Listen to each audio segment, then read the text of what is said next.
नमस्कार भावांनो, हिंदी केसरी मैदान या चॅनलवरती तुमचं सर्वांचं स्वागत आहे. व्हिडिओ शेवटपर्यंत बघा.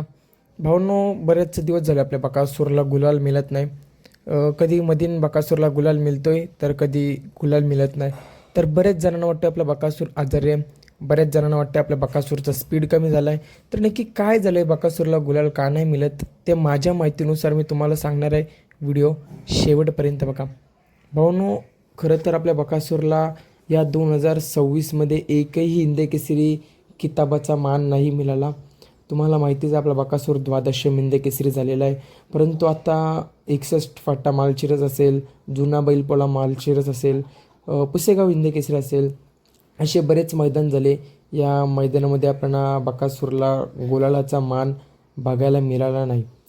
तर ह्यामागचं कारण काय, तर भावना आपला बकासूर कोणत्याही प्रकारे आजारी नाही आहे.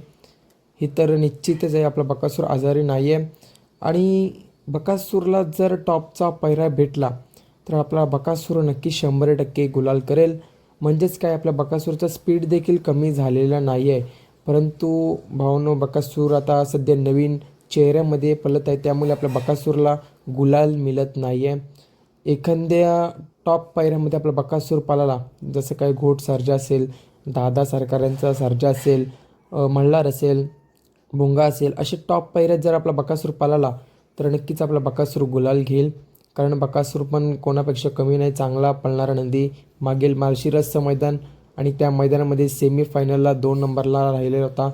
भावनो, तिथे टाकाटाकीमध्ये आपल्या बकासूरची हार झाली. हसो, बाजूचा आदत नंदी चांगला पळाला, याडा काढतोस. आणि आपला बकासूर देखील मागील माळशिरस हिंद केसरीमध्ये चांगला पळाला. बकासूरचा कोणत्याही प्रकारे स्पीड नाही कमी झाला. बकासूर आजारी नाही आहे. लवकरच आपला बकासूर कमबॅक करेल. धन्यवाद भावांनो.